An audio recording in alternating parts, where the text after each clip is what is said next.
Muy buenos días con todos. Para mí es grato estar nuevamente con ustedes para lo que va a ser la sesión dentro del ABC del Derecho Procesal Civil en lo que compete al tema de la prueba. Para nosotros, en general, tanto los abogados como los estudiantes, es sumamente importante la forma como los abogados debemos conocer y aplicar todo lo referido al estudio de la prueba. Creo yo que desde mi punto de vista no es sino el tema el cual muchas veces los colegas no lo conocen o conociéndola no lo aplican debidamente en su vida profesional, conllevando a que se consigan muchas veces resultados no esperados. Frente a esto, esta sesión en relación a la prueba vamos a analizarla dentro de tres perspectivas. Vamos a ver en principio su aspecto dogmático, doctrinario, conceptual, para después ubicarnos dentro del ámbito legislativo, concretamente el Código Procesal Civil. Vamos a ahondar un poco también con lo que es las modificatorias que recientemente se han plasmado, ¿no?, en la ley número 30.292, ¿no?, el cual se hace una serie de modificaciones, y la ley también 293, ¿no?, la 30.292 y la 293, que introducen una serie de cambios entre lo que es el proceso civil, concretamente lo que nos interesa al día de hoy, al ámbito de la prueba, para finalmente desarrollar lo que es el estudio de casos en relación a cómo debemos interpretar y aplicar el ámbito de la prueba en diversos procesos judiciales que yo voy a plasmarles a ustedes, que seguramente será de importante interés para ustedes. Bien, vamos a empezar. ¿Qué vamos a entender por la prueba? Seguramente muchos de nosotros, dentro de nuestras clases, tanto a nivel de pregrado como posgrado, tenemos la idea que la prueba es un documento, que la prueba es un informe, que la prueba es una declaración, que la prueba es un acta, que la prueba es una constancia, que la prueba es un hecho, que la prueba es una presunción. Todas estas ideas o nociones referidas a la prueba, dentro de un punto de vista estrictamente conceptual, nos va a dar lugar a lo que conocemos como los medios de prueba. Es decir, determinados elementos o instrumentos que contamos nosotros los abogados, que se encuentran, muchas de ellas, reguladas expresamente en la ley, o no también, pero que nos permiten acreditar, demostrar nuestras pretensiones o intereses en un determinado proceso judicial. Frente a esta lógica o perspectiva, si yo les planteo la idea o la hipótesis o la tesis de que estos elementos no son propiamente la prueba, sino son elementos que van a conllevar a la prueba, entonces muchos de ustedes se preguntarán ¿qué es en sí la prueba? Yo les podría decir que la prueba no es sino el convencimiento o no del juez sobre lo que pretenden las partes en un proceso judicial. Es decir, si yo pretendo acreditar una causal de divorcio, tengo que convencer al juez. Para convencerlo, yo necesito determinados elementos. Si yo pretendo desalojar a una persona, yo tengo que convencer al juez de acuerdo a determinados elementos. Si yo quiero que un bien me sea reivindicado, yo tendré que acreditar, demostrar determinados elementos para convencer al juez. Si yo deseo declarar incapaz a un familiar, yo debo contar con determinados elementos para convencer al juez de esta pretensión. Entonces, la prueba no es sino, o es, el convencimiento o no por parte del juez sobre las pretensiones que tienen las partes. Digo en general esto porque también existe la idea o la falacia que cuando hablamos de prueba solamente nos vamos a orientar al ámbito del demandante, lo cual no es estrictamente cierto. Si bien cuando inicia un proceso judicial el demandante es el quien postula una pretensión, esto es, tiene un interés para haber interpuesto una demanda, no es también cierto que el demandado, cuando contesta o reconviene, también tiene una pretensión. Esto es, que se desestime la demanda, llámese declarándose infundada o improcedente la misma. Y frente a esta perspectiva de una contestación o reconvención, también aportará determinados elementos para convencer al juez de sus pretensiones que podría plasmar en un proceso judicial. Entonces, vamos a volver a la idea de que cuando hablamos de prueba nos vamos a referir en estricto al convencimiento que debe tener el juez sobre las pretensiones de las partes en virtud al ofrecimiento y posterior admisión de medios de prueba. Entonces, cuando hablamos de la prueba y un concepto básico elemental para iniciar la clase a día de hoy, vamos a suponer que la prueba es el razonamiento, interpretación o argumentación que tiene el juez para convencerse o no de las pretensiones de las partes. Este es un primer concepto de lo que vamos a entender nosotros como prueba. Dentro de este concepto, ustedes habrán visto algunos elementos: razonamiento, interpretación, argumentación, convencimiento. Frente a estos elementos que constituyen la prueba, vamos a ver determinados elementos subjetivos, como cuáles. Vamos a ver, por ejemplo, este término llamado razonamiento. Obviamente, cuando hablamos de lo que es el razonamiento, nos vamos a referir que en estricto nosotros al juez le planteamos un sinnúmero de hechos. Le planteamos un conjunto de intereses, derechos, obligaciones o deberes. Frente a esos hechos, derechos, obligaciones o intereses que planteamos o informamos o ponemos en conocimiento al juez, frente a esa representación de un conjunto de hechos o una representación de derechos, obligaciones o deberes, deben ir acompañados de lo que es determinados elementos.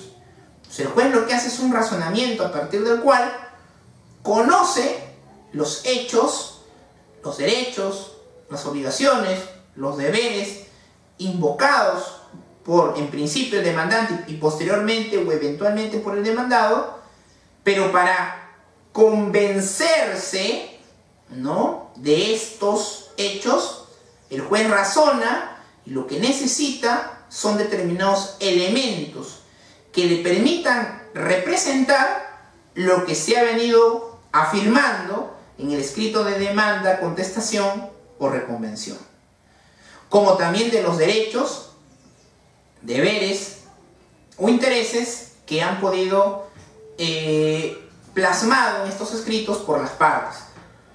Entonces, el razonamiento obedece en estricto a un ámbito subjetivo del juez. Frente a esto, frente a los hechos, derechos, deberes, obligaciones y determinados elementos que van a sustentar o representar los mismos, el juez debe interpretar los mismos. Y para interpretarlos, para entender si estos son o no relevantes jurídicamente, tiene que recurrirse a la ley, tiene que recurrirse a la norma jurídica en un sentido amplio. Entonces, ¿qué significa? Yo a un juez le puedo representar una gama de hechos, le puedo representar una gama de derechos, deberes o intereses. Puedo presentar o ofrecer determinados elementos, documentos, informes, constancias. Pero ¿qué pasa si la sumatoria de estos elementos no se encuentran regulados, permitidos por ley.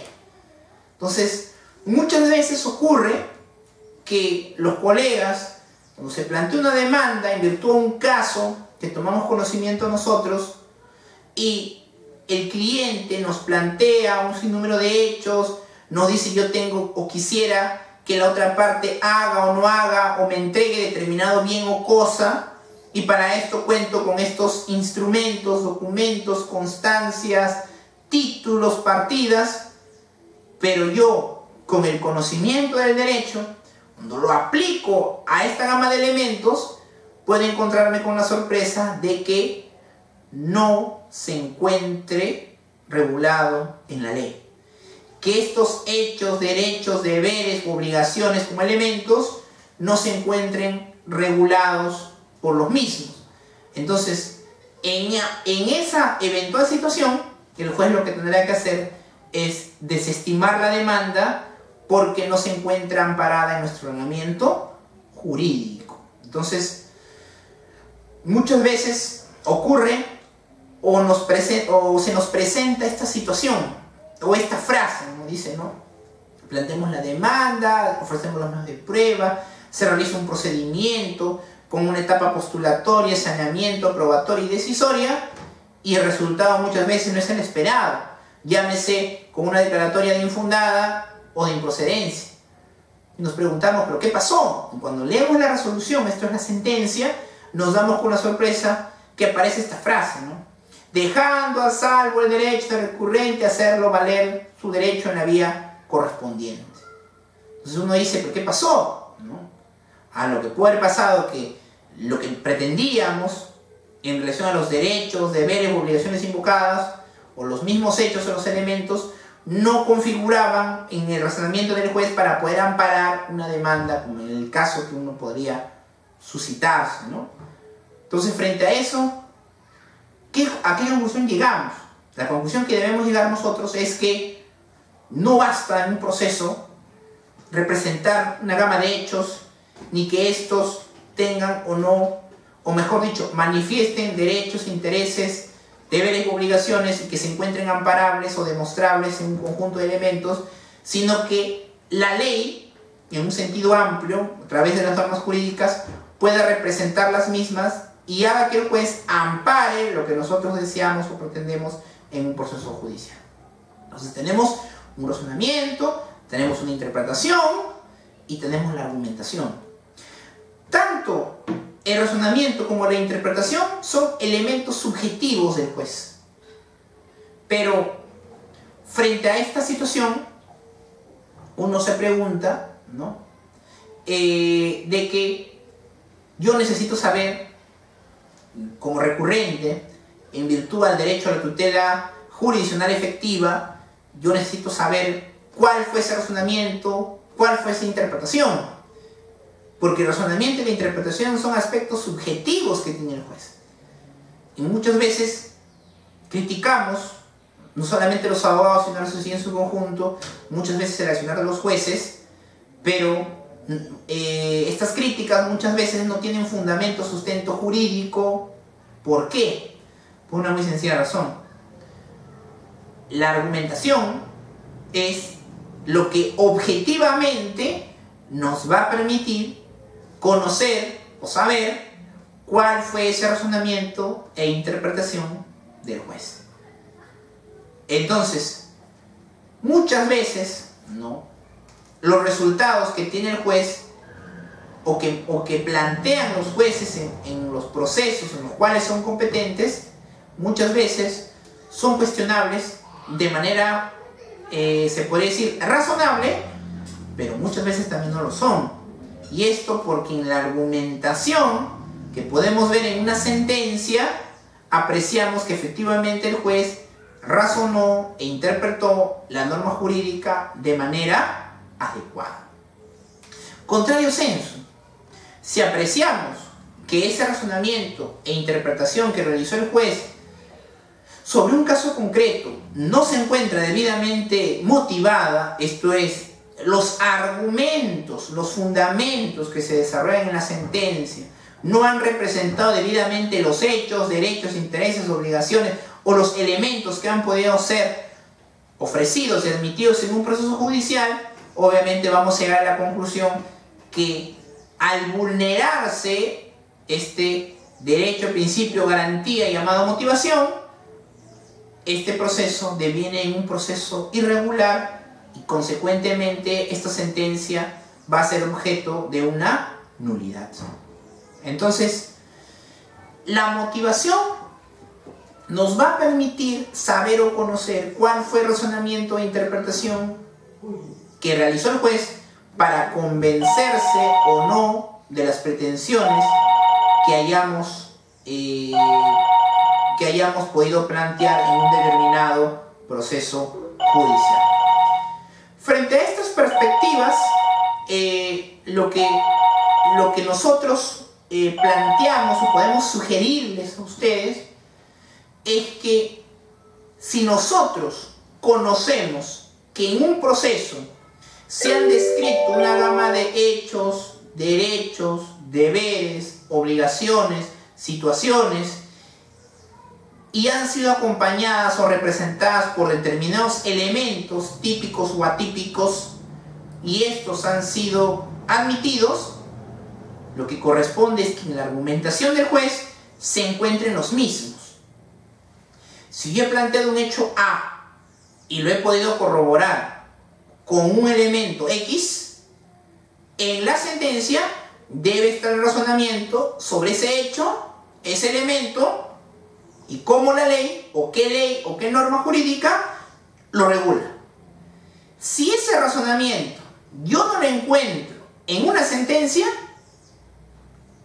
esta sentencia, al ser objeto de una apelación ante un órgano jurisdiccional superior, el resultado debiera ser que el órgano superior declare la nulidad de la sentencia y que el juez de primera instancia tenga que emitir una nueva sentencia con un debido razonamiento, con una debida interpretación. Doctor Harrison, ¿y qué pasaría si esa postura que usted nos plantea en segunda instancia tampoco es acogida?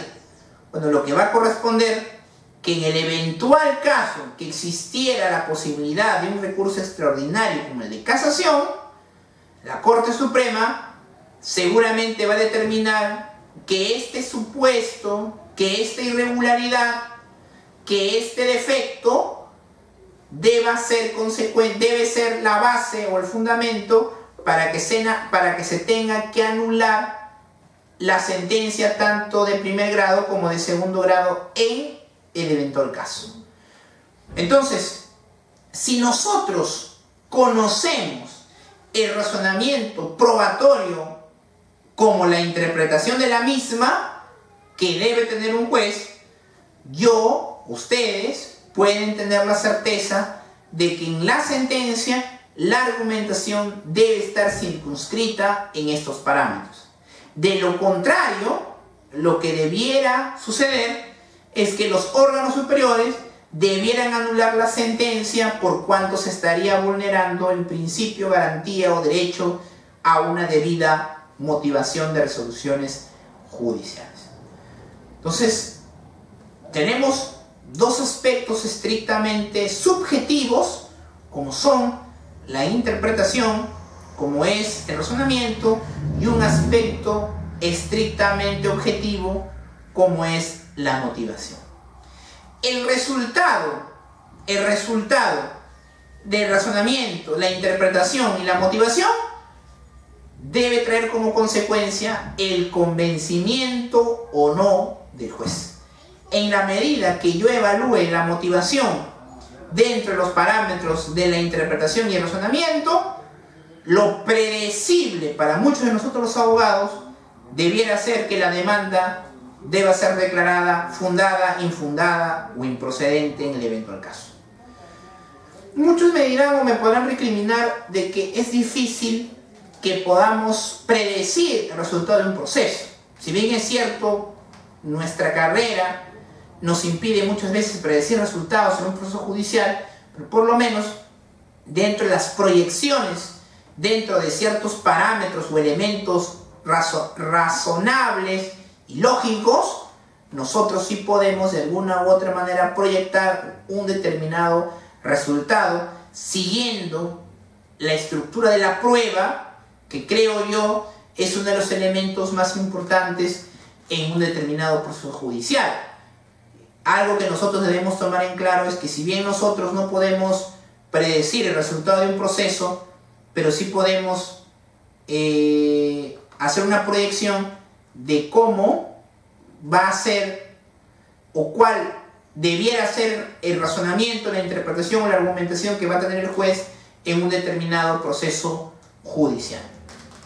Muy bien, entonces, bajo esos parámetros, nosotros podemos afirmar que la prueba, ¿no?, es ese razonamiento, interpretación, motivación que realiza, porque recordemos algo, la prueba es una institución de naturaleza estrictamente jurisdiccional. El único dentro del esquema de los sujetos procesales que se va a convencer o no de nuestras pretensiones y que finalmente emitirá una sentencia o resolución judicial que da fin al proceso y consecuentemente solucionar el conflicto o incertidumbre jurídica es el juez. Bajo ese parámetro vemos que la prueba es una institución de naturaleza procesal. Entonces uno dice, doctor, si nosotros llegamos a establecer cómo puede de alguna u otra manera usted afirmar lo dicho. Bueno, lo que nosotros podríamos plantearles a ustedes es que en la medida que uno conozca, no solamente dentro de un marco estrictamente teórico, sino también llevarlo a la práctica, vamos a poder tener que decir que cuando afrontemos un proceso judicial, en este caso un proceso civil, puede de alguna u otra manera contar con los elementos, instrumentos necesarios para llevar un resultado de la mejor manera posible. Algo que yo siempre refiero a los alumnos en las diversas instituciones que he podido manifestar en una sesión como esta, es que no es ético iniciar procesos judiciales cuando, de acuerdo a este razonamiento, a esta interpretación o argumentación que nosotros como abogados debemos hacer antes de iniciar un proceso, podemos tener la idea que el resultado no nos va a ser favorable. Entonces, no sería ético que nosotros lo iniciemos a sabiendas de una perspectiva lógica y razonable que nos puede esperar en un futuro inmediato. Muy bien, entonces el tema de la prueba, dentro del ámbito de un aspecto conceptual, creo yo que ya podemos tener una idea de que debemos razonar, debemos interpretar, debemos argumentar y que sobre esa base el juez se va o no convencer de lo que pretendemos en un proceso judicial. ¿La prueba determina el resultado de un proceso? Sí. Por eso, a mi entender, cuando inicié esta charla, era que en virtud al conocimiento debido de la prueba, yo puedo de alguna otra manera proyectar un resultado futuro en un proceso judicial. Pero para convencer al juez se necesitan también determinados elementos o medios para alcanzar ese convencimiento. Eso es lo que se denomina como elementos o medios de prueba.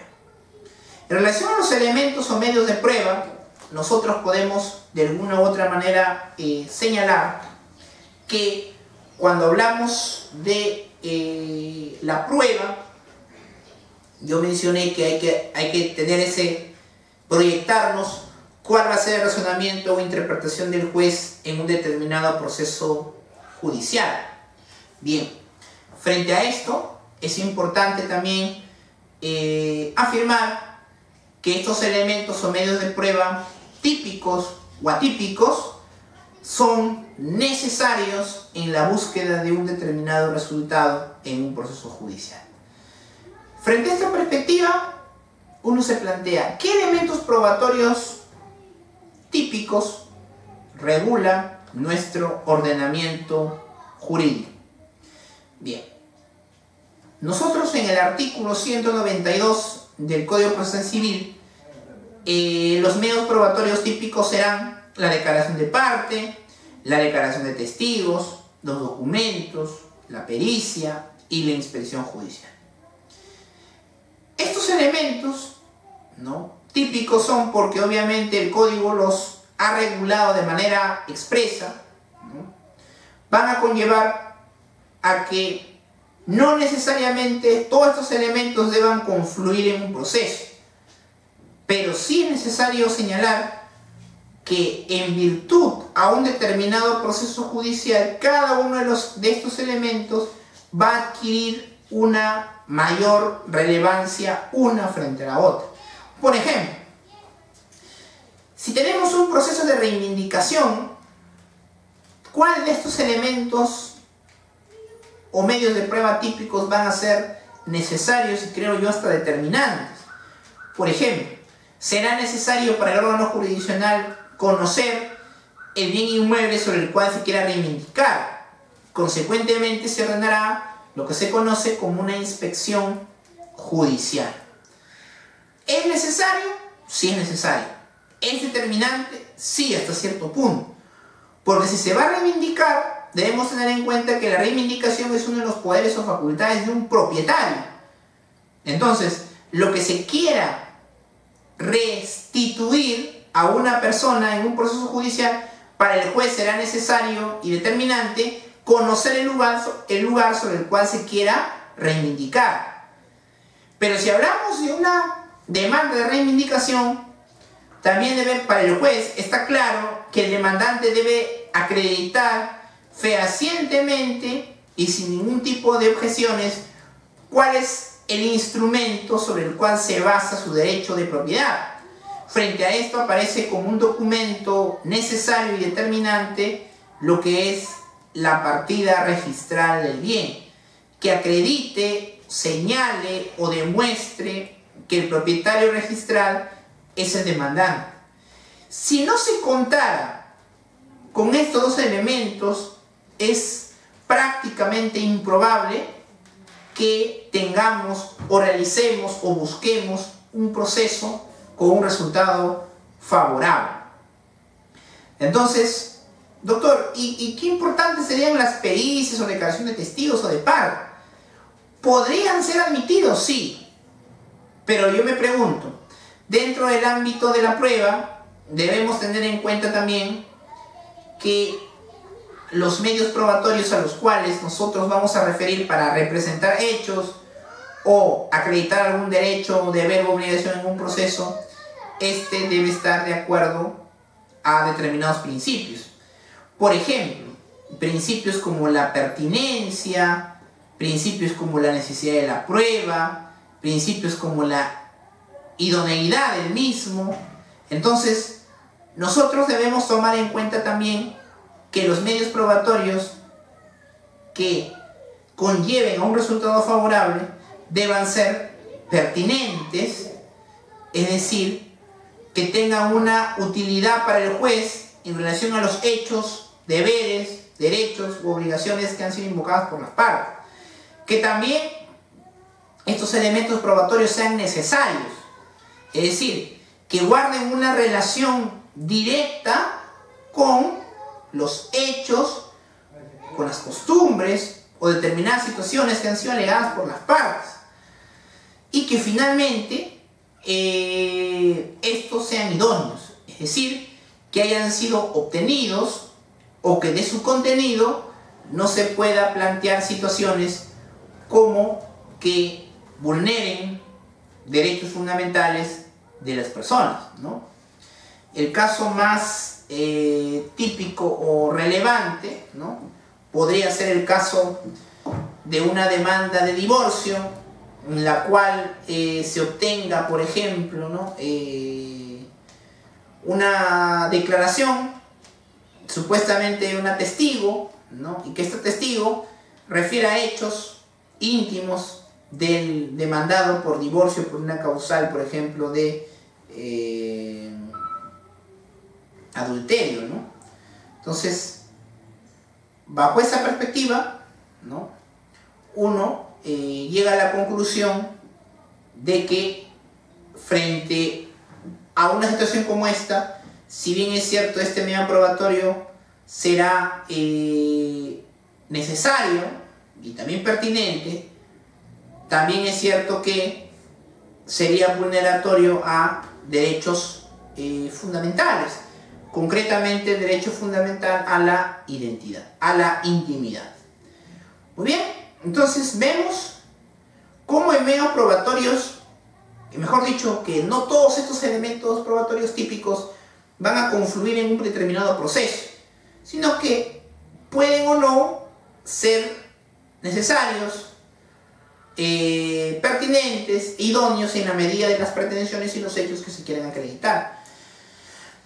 ¿Y qué pasaría en el caso? Yo me pongo a pensar en un caso de una interdicción. ¿Cuál de estos elementos probatorios típicos sería necesario, pertinente e idóneo? Si queremos demostrar una situación de incapacidad absoluta o de ejercicio de parte de una persona a la cual estamos demandando, obviamente un elemento probatorio quizás necesario, pertinente, idóneo, será una pericia, ¿no?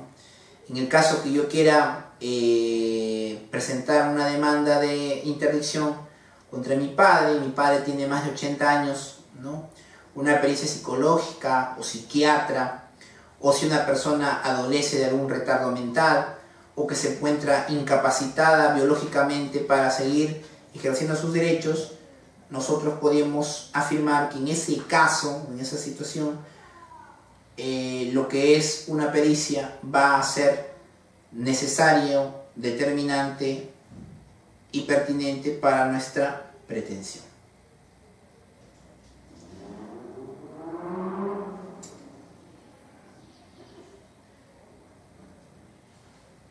Entonces, lo que queda claro es que estos elementos probatorios típicos que se encuentran regulados en la ley no necesariamente van a confluir siempre todos en un determinado proceso judicial. Dependerá de las circunstancias, dependerá del caso, ¿no?, si así llegara a sucederse. Pero así como existen estos medios probatorios típicos, también existen aquellos medios probatorios atípicos, ¿no? Son aquellos que no están regulados expresamente en la norma, en la ley procesal civil, pero que, no obstante no estar regulado, puedan permitir convencer al juez de lo que pretendemos, de lo que presentamos, de lo que alegamos o de lo que señalamos en nuestra demanda, contestación o reconvención. ¿Cuál es el caso? ¿O cuáles serían estos elementos probatorios atípicos? Videos, contenidos en CDs, contenidos en Blu-ray, contenidos en cassettes, contenidos en USBs, contenidos en memorias, contenidos en una computadora, contenidos en un celular, los mensajes que se encuentran contenidos en un software de WhatsApp, correo electrónico de una determinada cuenta, las publicaciones que se pueden realizar en una cuenta como el Facebook o el Twitter. Entonces, todos estos elementos, ¿no?, que son elementos atípicos porque no están regulados expresamente en la ley, pero sí podrían permitir válidamente o representar válidamente determinados hechos. Un ejemplo: ¿qué pasaría si yo, no sé, le presto dinero a una persona? No diría: doctor, si usted presta, quiere decir que ha celebrado un acto jurídico llamado mutuo, ¿no? Ha entregado una suma de dinero, pero ¿qué pasó? No hubo formalmente un contrato, pero sí se produjo el hecho. Y yo quiero representar este hecho, pero no tengo un documento que diga contrato de mutuo. ¿Pero qué tengo? Tengo determinados mensajes de texto por celular, en la cual yo le envío un mensaje a mi deudor diciéndole: oye, ¿cuándo me vas a pagar? Y la otra parte me responde: te pagaré en el transcurso de la semana. Y si pasa la semana, vuelvo a remitir otro mensaje y ese mensaje le reitero que se ha vencido el plazo y que debe cumplir con su obligación, y la otra parte me responde un mensaje y me dice que le dé una semana más para cumplir con la obligación. Y en un tercer correo yo le digo que me paguen el monto X prestado más los intereses correspondientes, y la otra parte me dice que ya te voy a pagar el dinero más los intereses, pero dame unos cuantos días. Entonces, si bien es cierto, yo no cuento con un documento que diga o que regule expresamente lo que es un contrato de mutuo, pero sí cuento con correos, o mejor dicho, con mensajes de texto que señalan, que representan que efectivamente sí hubo un contrato de mutuo. Ahora, un correo o mensaje de texto no es un elemento probatorio típico, pero mi pregunta es, ¿podrá convencer a un juez que efectivamente Edison le prestó dinero a otra persona? Sí. Doctor, ¿y qué pasa si esos mensajes no corresponden al titular, que en este caso es la persona que usted le prestó el dinero, ¿no? Entonces, ahí surgiría una controversia, ¿no? Porque la otra parte diría, pero yo nunca te envié los mensajes. Ese número de celular no corresponde. Lo puede haber hecho cualquier persona, ¿no? Entonces, el gran tema en relación a los medios probatorios atípicos es que muchos de estos, dentro del ámbito o de la órbita de los procesos civiles, es que sean considerados como indicios, es decir, elementos que nos permitan indirectamente representarse al juez de que efectivamente se ha producido un hecho o situación. Que un indicio o dos quizás no sean suficientes, ¿no? Y ahí viene un tercer principio en relación a la prueba, un cuarto principio, como es el principio de la suficiencia, ¿no? ¿Será suficiente 2 correos, 2 mensajes, o qué otros elementos debieran acompañarse? Yo creo que eso ya dependerá conforme a cada caso. Quizás una comunicación también por Facebook, por Twitter, es decir, hay una gama de elementos muchas veces que nos van a permitir representar esa situación o hecho llamado préstamo de dinero. Porque muchas veces se piensa, ¿no?, de que tiene que haber necesariamente un documento llamado contrato de mutuo o de préstamo para representar dicha situación. Pero nos olvidamos que pueden haber otros elementos que puedan representar válidamente esta situación. ¿Ven? Entonces, los medios probatorios atípicos son importantes. Nos ayudan a representar nuestras pretensiones, hechos, situaciones, derechos, obligaciones o deberes, sí. Y van a permitirle al juez convencerse o no de lo que estamos planteando. Pero así como existen los medios probatorios típicos o atípicos que he podido señalar o manifestar, hay una institución bastante importante, pero que también está sujeta a una serie de críticas, como es la prueba de oficio. Hasta ahora, dentro de los elementos probatorios que hemos podido apreciar, todos estos son ofrecidos a iniciativa de parte, demandante o demandado. Pero ¿qué pasa cuando el juez tiene esta iniciativa? Muchos dirán, pero doctor, si existe esta posibilidad, ¿no se romperá acaso el principio de imparcialidad? Y muchos dirán, quizás el doctor Edison se está confundiendo con el otro principio llamado imparcialidad. Lo que ocurre es esto: imparcialidad e imparcialidad son dos principios jurisdiccionales completamente diferentes. Cuando hablamos de imparcialidad, se refiere al hecho de que el juez no puede tener ningún interés vinculado a las partes. Yo, juez, no estoy interesado en lo que pretende el demandante o en lo que pretende el demandado. Consecuentemente, yo debo ser imparcial. Pero ¿qué ocurre cuando el juez actúa o realiza actos como demandante o como demandado.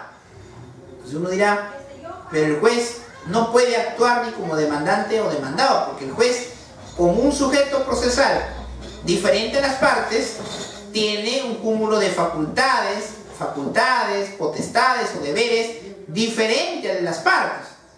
No, el juez es juez. El juez no puede actuar como parte. Entonces, dentro de esta lógica, uno se pregunta, si la prueba, ¿no?, es el convencimiento del juez a partir del ofrecimiento y admisión de determinados elementos ofrecidos por las partes, yo digo, ¿cómo el juez puede ofrecer algo para convencerse a sí mismo? ¿No? Es algo que no tiene sentido y rompe un principio procesal importante llamado también igualdad procesal, porque lo que yo voy a ofrecer como juez, que me voy a ofrecer a mí mismo, de alguna u otra manera va a beneficiar o perjudicar a alguna de las partes. Entonces, ¿cómo quedaría, dirían ustedes, lo que se conoce como este principio de igualdad procesal? Bien, si bien es cierto, el artículo 194 no señala el hecho que el juez puede actuar pruebas cuando los ofrecidos por las partes sean insuficientes. Lo que ocurre es que la palabra insuficiente para muchos quizás va a ser un término subjetivo, ¿no? ¿Qué es lo insuficiente para mí o qué es lo insuficiente para otra persona? Algunos dirán, lo insuficiente es aquello que no alcanza para, es aquello que faltó para. Entonces yo lo complemento. Pero si yo lo complemento, lo voy a complementar a favor de y en perjuicio de. Entonces, he ahí la controversia, ¿no? Y más aún, si este mismo articulado 194 del CPC no señala que el juez puede hacerlo, puede actuar, ofrecer elementos de prueba para convencerse a sí mismo, porque las que habían en el proceso han resultado insuficientes, ¿no? Deberá hacerlo de manera motivada, pero hay una cuestión. Dice o señala este articulado que la misma es inimpugnable. ¿Y qué significa esto? Que no hay lugar a ningún tipo de reclamación, no hay lugar a ningún tipo de impugnación, no hay lugar a ningún tipo de recurso o remedio contra dicha decisión, lo cual es cuestionable, ¿no? Porque una de las partes puede decir que ya tengo suficiente con el hecho que el juez va a actuar para él mismo convencerse, perjudicándome o beneficiándome en un proceso, sino que también la decisión, si es motivada, no la puedo cuestionar, no la puedo impugnar, porque es inimpugnable. Frente a esto, cuando empezamos la charla dijimos que ha ocurrido una gama de modificaciones en relación al Código Procesal Civil. Próximamente estas modificaciones van a estar en vigencia porque están en una vacatio legis por ahora, ¿no? Y que los abogados obviamente tenemos que actualizarnos, en la que señala que si bien es cierto, el juez va a continuar con estos medios de prueba, se podría decir, va a contar o va a seguir contando con esta facultad. También es cierto de que lo podrá hacer, ¿no? Podrá actuar estos medios de pruebas adicionales y pertinentes que considere necesarios para formar comisión, siempre, y viene un tema interesante, siempre que la fuente de prueba haya sido citada por las partes en el proceso. A ver, actualmente, ¿qué ocurre? Voy a ponerles el ejemplo más, digamos, entre comillas, sencillo y sensible a la vez, ¿no? Sencillo, muchos dirán, desde un aspecto teórico, por el tema de la vía procedimental, pero sensible por la pretensión que está de por medio. ¿Y cuál es ese caso? Proceso. Es el proceso de alimentos, ¿no? Es un proceso entre comillas sencillo, pero por otro lado muy sensible, por la pretensión y el afectado beneficiado que está de por medio. ¿no? Entonces, ¿qué es lo que va a ocurrir en este caso? Ocurre lo siguiente. Supongamos que viene una persona a pedir un asesoramiento de un proceso de alimentos a Edison y le dice, o le informa, que tiene un hijo y que tiene un padre, el cual hasta el momento, ya han transcurrido, pongamos un tiempo, 7 años, no ha mostrado interés alguno frente al hijo. Entonces uno dice, bueno, si no se ha preocupado nunca y lo ha reconocido o firmado, obviamente este niño tiene todo el derecho a que se le otorgue una pensión alimenticia. Pero, ¿qué es lo que ocurre?